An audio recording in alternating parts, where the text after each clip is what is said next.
Welcome back here to the HGC Crucible 2018. We're now going back to North America for our second match. My name is Solid Jake. Here is my co-caster Kala, and we have Scythe Esports going up against Simplicity.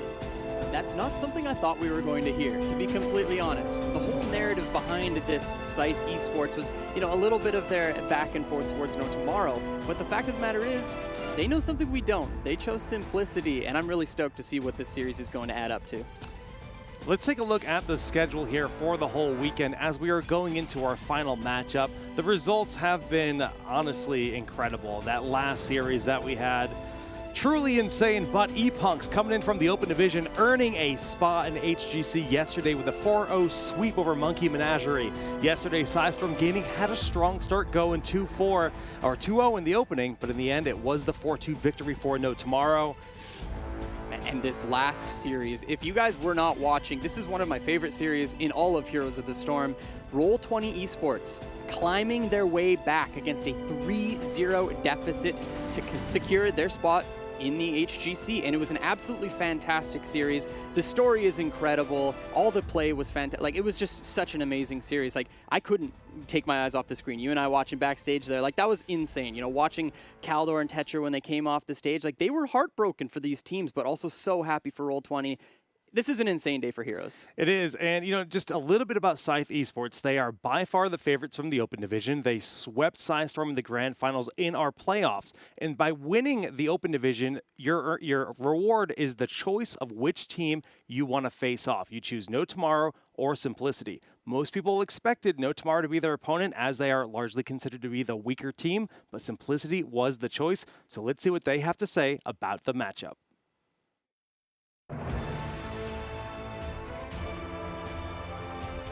Beginning of the split, we had actually looked forward to playing No Tomorrow in Crucible, but towards the end, I think No Tomorrow as a role swap paid dividends for them, and they made a lot of improvements. And meanwhile, Simplicity literally has not improved since like Naventic days, so they looked like a juicy target for us, and I think we hopped on that. And we think that we have a really good shot of taking their spot because we play the game and they don't. So I think that's a good start for us.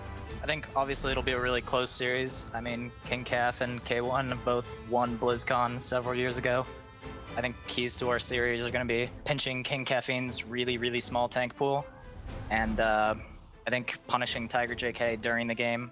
I think he lost his team this series last Crucible, and I expect him to do the same this series. We've had an incredible run over the Open in the past few months, and we enormously appreciate every little bit of help that anybody cheering for us in Twitch chat has given. And now we have one final request. Twitch chat, I need you to spam that tuna to help feed Tuna.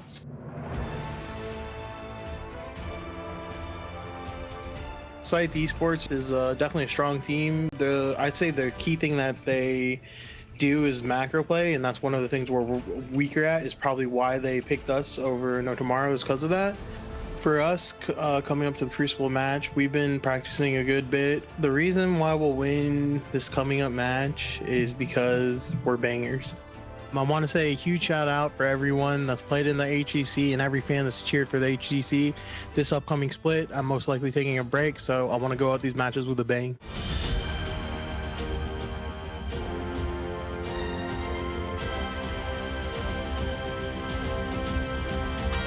Did Zuna just like subtly announce a retirement right before Crucible? Yeah, I think that's exactly what we just heard there. Also, a little bit of emote spamming from the members of Scythe Esports, so that's kind of ridiculous. Those were actually my favorite videos. Those were fantastic. A lot of smack talk between these players, and this is the first time we've seen Simplicity playing in the Crucible, right? They've had a pretty decent run thus far, the old gods, if you will. Always kind of middle of the pack. Never been to a LAN. They've never been in the top 2, but they've also never been in the Crucible, and obviously falling down to this mark made them that target for their opponents. Talking about the macro that that was just discussed, the fact that Scythe Esports is a heavy macro team, they are so hard to beat on the map. Like they won 5 out of 7 of the Open Division Cups, and in the playoffs just absolutely dominated Psystorm. They have so many different styles of drafts. They have infinite heroes that they can all play. They'll play stuff that you never expect.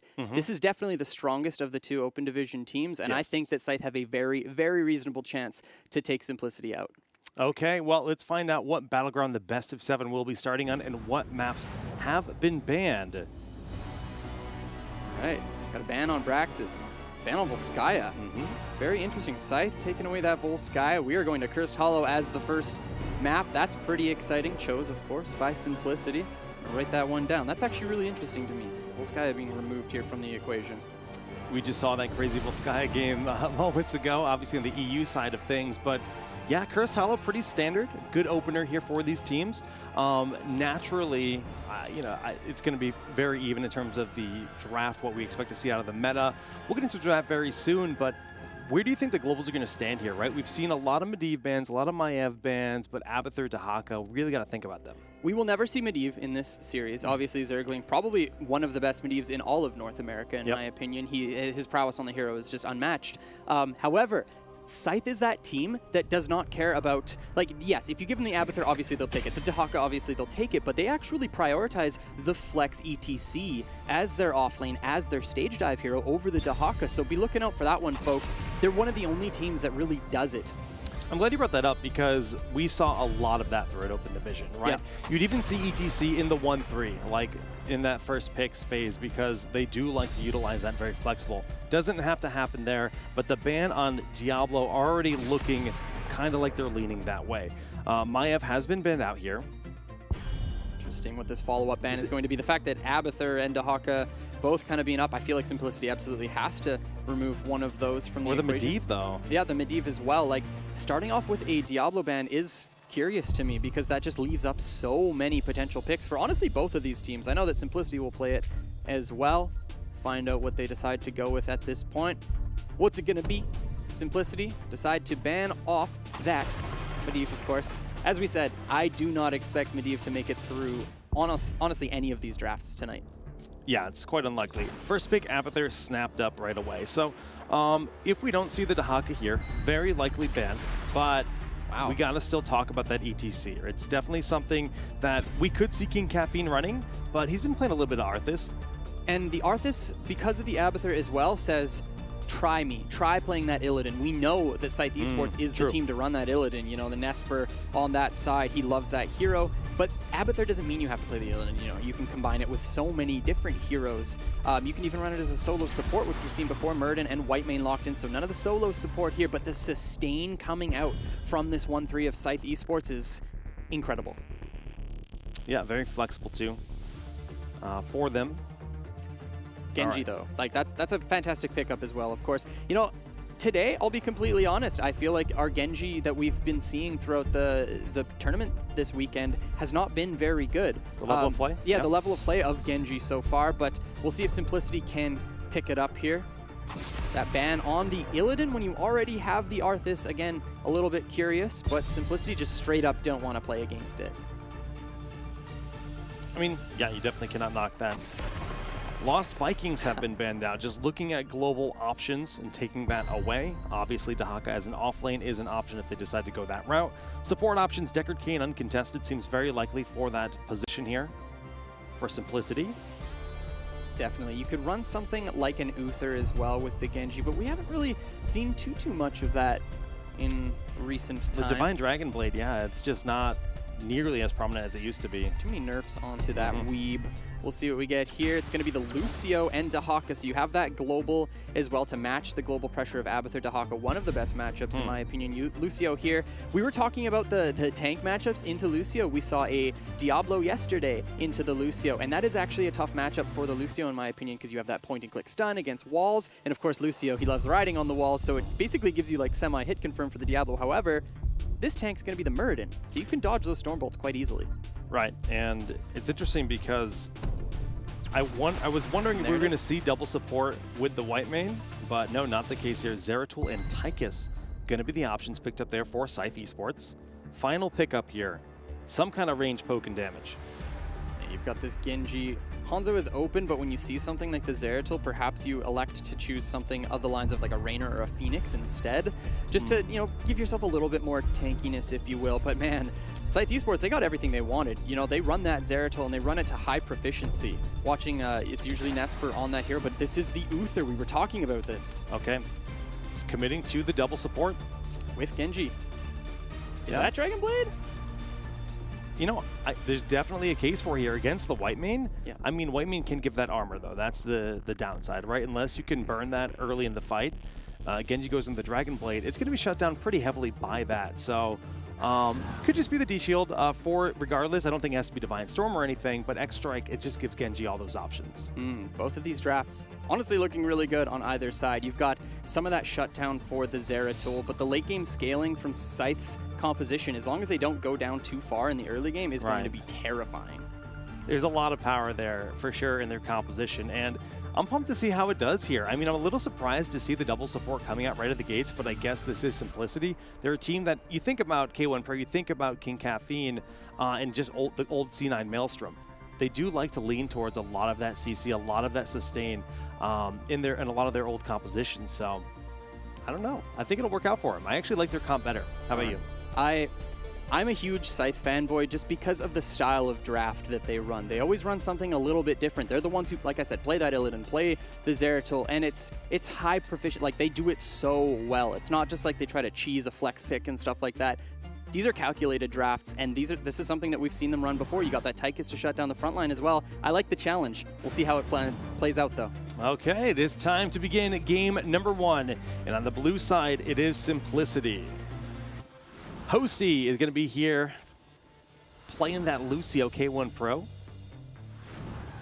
on Genji. King Calf on Arthas, Tiger JK playing the Uther, and Zuna running the team on Dahaka. On the right, in red, our Open Division champions. We got Scythe Esports. It's Nesper playing the Zeratul. Zergling on that Abathur. Talking Trees playing Tychus. Nintori on Whitemane. And Scythe playing the Muradin. Okay, so Abathur kind of as the half support with Whitemane, in a way, will be very support heavy for this team, giving Zeratul tons of pressure and presence on the map. When that Zeratul rotates, having the Abathur hat, I mean, it is definitely going to be hard to deal with. We don't have the traditional off-lane situation where normally you'll have a Urel, normally you'll have a Sonya. That's really how they're going to mitigate that, but also gives them greater potential in finding kills in the rotation. Zuna starting out that Brush Stalker, but not going through, actually canceling. So we've just got pretty standard setup right now. Zeratul looking, Zainhide as well, just getting caught a little bit in this rotation. But of course, it's interesting that the global is represented down bottom right away for Simplicity. Usually you do want that, considering the fact that the tribute does show at the 30-second mark to be in a polar opposite lane. We'll see if Dahaka ends up backing and walking to the top lane in anticipation for the first objective. That's a good point. We did very well could see them try to make that rotation. Tychus, Genji both working on the giant camps as we speak, just getting the first mercenaries of the game. And yeah, shouldn't see anything too crazy. I mean, once this is picked up, Genji could go hunting again. The night camp timing, sometimes we've seen more teams prioritize that almost before or at the same time as the Giants, but this camp picked up again, just Dahaka rotating between mid and bottom right now. Pretty slow early game. Of course, this is a massive map, and Scythe Esports don't really want those tussles. They want the late game to start to show up at even levels. So they'll even be comfortable going down a tribute or two. This is a Zeratul late game scale plus the Abathur. So if Scythe are able to hit that 16 mark around the same time as Simplicity without being down too far structurally, they can really run away with the game. K1 getting chunked out massively, but Tiger is there for that support. It's a lot of damage, though. It was well executed there, just getting big DPS onto K1, keeping him honest for now. Night camps, neither of them being started yet, but Genji just kind of scattered around the backside. Zainhide sharking down here on Hosty, gets the jump, misses the stun, though. That would have been a dead Hosty, I'm certain. Talking Trees getting some damage done there. Brush pings as well. Trying for some aggression is Scythe Esports, but not able to find it right away. Almost getting a tower here with the help of the Giants. That's a lot of damage done to the wall, pretty much for free. Dahaka did end up going back up to the top half to help be that global option for the team when it does come to this fight. And we'll have to see Zeratul begin his rotation down soon if they want to be able to contest this tribute, which will be up in 15 seconds. Of course, the longer this goes on, when you have these globals, both of these teams technically will benefit for it as long as Scythe can kind of bait out that Brush Stalker from Dahaka and then continue the stall. However, if Dahaka stays in that offlane for a long time, he can get a lot of value, even start taking out some walls. Level 7, of course, for Scythe Esports, they get that mule so they can start to recharge the health onto structures. Zainhide look for that Stormbolt, gets the first stall onto Tiger JK. Yep, Zainhide able to control that space very effectively. Abathur has gone back to the top lane to match the Dahaka to the best of his ability. But again, Dahaka still getting some good push in as we see the dance happening. They do scout out Nesper, but Zainhide coming over the wall, getting the Stormbolt onto Genji, keeping K1 Pro away. All the while, Uther stepping up towards the Tribute, gonna look for the stun in here. Talking Trees is the target. Very low hat coming through from Abathur with the additional sustain, making the difference as those heals are coming in from Whitemane as well, but Genji gets the last hit. Actually, Lucio stealing the kill. And Nintori is the next focus. You cannot get away from this Arthas. Nintori's going to go down, and Simplicity find the first 2 kills of this series. That's not looking good for Scythe. It's tough because, again, you're lacking that Abathur body right now, and it's not just the Arthas, but the Lucio able to get around you, ride the wall, boop you into that Frozen Tempest, and you just cannot get away, like you said.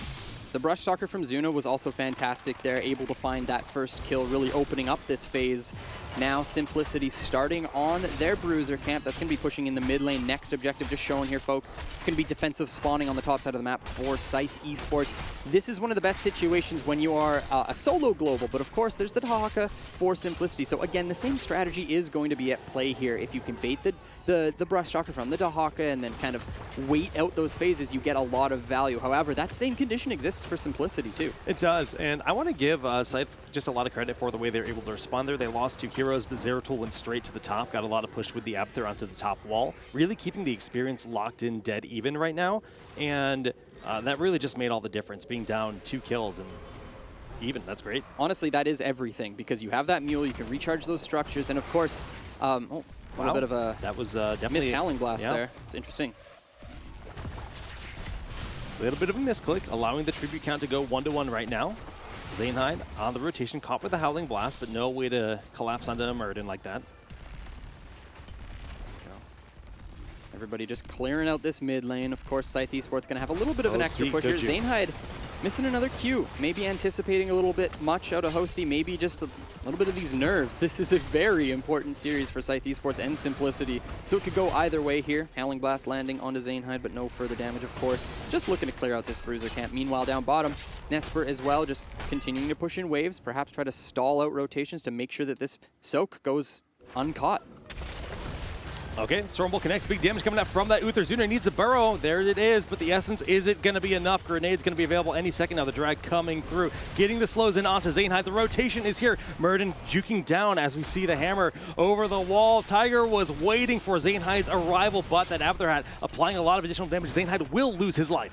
Really, really nice job by Zuna to bait that one in, find the drag. But speaking of baits, perhaps it's K1 who finds Nesper. Does he have the Swift Strike to conclude the kill? And another kill. This is 4 for 0. Unmatched. Simplicity just absolutely dominating in these little skirmishes. Yeah, the positioning of the entire team there was flawless. They knew exactly how to just get that confirmed kill on the Murden, punishing that with the Uther over the wall. Really like that. And like you said, you know, this Zeratul, it's a powerful resource. It's going to be even harder to deal with in the late game, but so far they are really responding to it well. Simplicity have done an excellent job here, letting through that Abathur, being comfortable, allowing themselves to just have the Dahaka as a response. And as you said, so far, it is looking good. Ladies and gentlemen, we got Divine Storm. I know, it's here. And that's going to make things way more dicey for the Zeratul. Yep. Naturally, you know, just one more CC in the fight, diving in. If you do not have that blink away in time, you're dead. It's a shutdown. You know, you've got this double support, you've got armor. Zeratul's going to have a very difficult time being effective in these team fights. Perhaps you have to look for a Void, split off the team, and try to get a clone instant blow up with a Stormbolt onto somebody else. But, you know, you've got Cleanse, you've got so much utility on the side of Simplicity. The tanks are also very resilient. The only real target is perhaps Lucio or Genji. It's tough, yeah. Genji did lock in the X-Strike, so K1 Pro is going to have lots of mobility to help deal with, you know, even if it comes down to a Singularity Spike ticking on him, he can juke that with the X-Strike to deny the damage. A lot of cool options with it. We do see Dahaka still in the top lane, facing off first the Abathur hat, but he does have Giants behind him. So if he's able to stick around in the top for an extended period of time, that will become problematic, but Mule is a thing. Got some pings going out in these bushes, perhaps. Zuna looking to make a play here, continuing to push top. Is that Dahaka? We got more pings coming through, and when is Simplicity going to pull the trigger? If they get this, this is curse point for themselves. Of course, it is against an Abathur, and Abathur is very good at defending against curses, but still, that's some tempo. You can push down a fort, perhaps, really start to get some experience lead in this game. Simplicity, though, not willing to get that brush shot because they're getting so much value in the top lane. They are, yeah, and it's going to just continue to add up. Genji's going mid to be able to soak that, matching the soak of Abathur right now, but that does mean that they're a little bit weaker right now, so they need to get the stall. One more time, Genji now with the rotation. Dahaka is probably just trying to wait for the clone to come through from Abathur before it commits to that Brush Stalker, but right now, a lot of restraint being shown here by the Abathur. Scythe Esports are able to keep their fort alive. They have the mule, of course. Nesper taking a lot of damage here, but there goes the Swift Strike to get away. Brushstalker coming in. Zuna can't find the drag. Yep, Cleanse was used though, so it's a small victory even though it wasn't needed. Isolation going out onto the Meridian, keeping him away from the point, but Nestor does find the interrupt. Talking Trees should have the grenade available. Stop Tiger JK, but pushed away. Zainhide steps up, gets dragged, and that's a curse coming in for Simplicity. Divine Storm locking in the kill. The armor coming through for Zainhide with that Avatar, and he's still alive. Odin behind, gonna do a lot of damage, but is it enough? Nesper is incredibly low in the front. VP saving his life, and they get the kill on Genji. K1 goes down the void to stop anyone else from pushing through. Zergling, of course, is trying to get any damage possible. Top fort went down in that exchange. Of course, the curse going over to Simplicity. And Scythe Esports, they make a defense here. They get the 1 for 0, and they have Abathur to defend. If Simplicity cannot push the objective here, this is a huge win for Scythe Esports. Yeah, that was just the perfectly timed Void Prison to make sure the kill didn't come through. And right now, the Abathur's already starting to work on the cleanup on the top lane to the best of his ability. Giant plus curse for 25 seconds, though, might get some damage onto that wall. Bottom wall has fallen. Yeah, it's getting some for sure. Zuna stepping up, using that W to clear out those minion waves instantly, of course, with this objective, those minions going down to that 1 HP mark. Zainhide sharking around. No level 13s here for Scythe Esports, so picking a fight, especially being down, you know, Abathur he has to soak all of top lane and stop that Seed from pushing in, would have been a very poor choice by Scythe Esports, but now, boss started by Simplicity. The Scythe are on the bottom side of the map here. Yeah, they're sharking in. They're going to find this out in just a minute. It's 13s. Zuna on the point, taking a lot of damage from the boss. Now he's the focus point. Going to need to cleanse. Going to have to use the essence. Burrow, not there in time. Nesper will get picked, however, though. That makes it even. Talking Trees pretty far forward. Use the dash. X-Strike coming in for a lot of damage. The hammer coming down from Uther. Nintor is in a tight spot right now. Needs to be careful. Whitemane goes down, and K1 Pro is picking up kill after kill. Zainhide is the next target. There is the Howling Blast stun to follow up, and another kill going over to Simplicity. That's 3 dead on Scythe Esports. Level 14 here for Simplicity. This is a boss play. Yeah, I was really surprised to see, maybe Zuna didn't have the burrow available, but to see him go down there, but they found that snap kill onto Zeratul, which meant the damage output from Tychus alone, simply not enough. When you don't have those resets on your Q, level 16, for the Zeratul, it makes things difficult. Yeah. Like, we got to be completely honest there. During the later stages of this game, the landscape in these team fights, of course, are going to look a little bit different. But right there, Scythe Esports, they even got that almost instant kill onto Zuna, but still unable to turn that team fight in their favor. Simplicity with the boss. This is a big play for them. So boss down the bottom lane. You know, we've been talking about the mule, but Double boss? It's not really going to be enough to just keep the bottom fort alive, considering it's going to be pushed in with the Haka. Yes, the posture for the second boss is happening. Genji will show mid. Right now, Scythe are all off the map, so as soon as that cap goes through, we're seeing some pings. That's exactly why Simplicity waited for some sort of information to show up on the map, and now they are starting. But Scythe Esports know that they're there. 15.5 now, because that bottom fort just dropped. Members of Scythe Esports are represented, at least one in the mid lane, so they know that Scythe is, you know, mid-top-ish. No boss play. Seeing Arthas in the middle just basically confirms their suspicions that they have backed off. Not party bushing anywhere without the Arthas, but the bottom boss is going to tear down the wall. Doesn't mean too much. Mule should not be able to sustain that, but I don't know if a tower will go down. Probably not. Siege camp getting started out here by Simplicity. 1 out of 3 tributes here for Scythe Esports. If they're able to get a curse, obviously the experience will swing heavily. 2 forts are down. Simplicity are up a lot of experience when it comes to not only just the kills, but also the structures. You know, those forts mean a lot when it comes to the experience game. Yeah, adds up. That is for sure. Giants down bottom with the Abathur hat. doing what they can, but Zuna's here to clean them up pretty quickly. Boss now being started once again. Brushstalker, of course, is a resources for Zuna on that Dahaka. 16 advantage. But yeah, that's exactly why they're pressing the issue. Zeratul still just pushing out this mid lane. No Brushstalker forced at this point. We just see it actually coming into that pixel bush here. So all members of Simplicity represented top. They have a siege camp on the backside of this push as well. If Simplicity are able to take this boss, this could even be a keep play for themselves. Okay. This is huge, Jake. Yeah, Scythe is just not willing to risk it there, considering that if they lose the fight, the damage is just unrecoverable at that point. So they're just waiting for level 16, doing their best to soak with the Abathur in mid and bottom. He's got perfect positioning to do that, so they will have 16 in time. However, they have to concede another tribute, and it's going to be a lot of damage here. 16 is a huge power spike for Scythe Esports. Zeratul really starts to come online at that point. Scythe need to defend this boss. This keep is absolutely going down. The Odin gets dropped. Unless Nesper can find a god tier void and an instant fight, this is just going to be free structures for Simplicity here. Huge plays by Simplicity. Boss is still incredibly healthy. They want more. Bosses haven't been touched, or the Giants have not been touched yet either. Two-man VP as Nesper is desperate to get that out. Big root coming in from Nintori. Divine Storm shutting it down, however, as the X-Ray comes in. Not a lot of damage from it. Sound Barrier on the side of Simplicity allows him to clean up that Zeratul clone. And we do see the isolation keeping Murden in the back away, but down goes Zeratul. The boss is on the core, tearing through the shields, and if they get this kill on Murden, that will be game just about. But Zainhide stays alive. There's a small chance they can defend this. There's still so much push. This is a double support composition. The drag does land onto Zainhide, but he's going to be okay. This is 50% on the core here. Simplicity with the huge boss and siege camp play take game number 1 against Scythe Esports. And that was nothing short of convincing. They just looked clean. They played a very sustain-heavy composition. First pick Arthas, mind you, and just walked at their opponents and said, we're just going to outposition, outplay, outrotate. Your macro, non-issue. Last time we saw Simplicity, you know, playing against Heroes Hearth, they went to game number 5 and they looked so dang good. I was talking to Caterpillar about it, and we both agreed. We're like, this team looks honestly new. Yes, Heroes Hearth had Bam Bam as their substitute, but Bam Bam is a fantastic player. Yeah. He's played professional before. He's incredible. He's top GM. Like, the guy's really, really good. So just to say, oh, Heroes Hearth didn't have, you know, their full roster really doesn't mean very much, because Bam Bam is a very suitable replacement.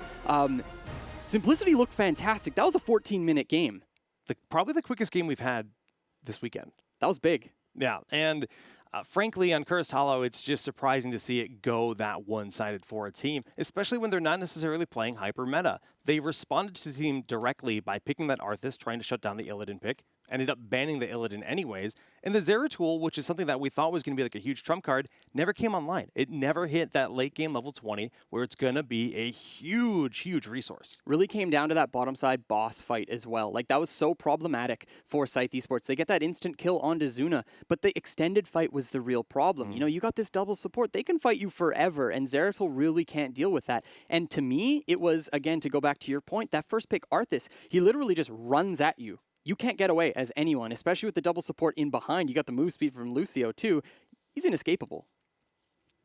Worked out beautifully for them. Naturally, we'll see some adjustments made, and you know, the variety of the maps will shake things up. But so far, I mean, they just look like they were playing their A game, right? Zuna was able to hold on, really match the Abathur without any contention whatsoever throughout the game. And I liked K1 Pro on that Genji a lot. Probably the best Genji we've seen today. I absolutely agree with you on that one. We'll see what happens moving into game number 2. Wonder what map we're going to go to. I'm sure we'll find out very, very soon. But, you know, the fact of the matter is, Scythe, they are the team that will just completely decimate you if you get given the Abathur. But that looked really suspect. Yeah. Like, it looked really weak. And if you are Scythe Esports and you get the drafts that you want, that was a 100% Scythe draft. Like, let's not confuse it. They got the Abba, they got the Zeratul. They love those compositions, and they got steamrolled. Like, to be completely honest. So if you are Scythe Esports, like, I wonder how they're going to recuperate from that one mentally. Yeah, it's tough because, you know, honestly, like you said, that is very much a Scythe draft, right? So that's how they like to play the game. Simplicity knows that. They drafted a team that's going to have the better power in the early game, and they just owned the map. They literally just said, you know what, we're just going to get so far ahead, it doesn't matter. And Abathur, Zeratul, super late game heroes, they just could not recover in time. Perhaps it's maybe as well just the fact that playing against open division teams, you can get away with having those weak early game compositions a little bit more frequently. Probably, yeah. So maybe that's just like a quick, okay, we can't do this. We actually have to play some momentum-based composition, or some early momentum-based compositions. We'll see what we get moving into game number 2. But I do expect a little bit of a change up from Scythe. Yeah, no, they have to. After a 14-minute game like that, I mean, they have no choice but to try to adjust things and mix things up, Kala. But, okay, so the next map will be decided very soon. Guys, again, this is a best of 7. Oh, we have the map decided, so let's find out what it's going to be. But yes, it will be a best of 7 between these two teams. The winner goes to the Crucible or retains their spot. Map 2, Tomb of the Spider Queen.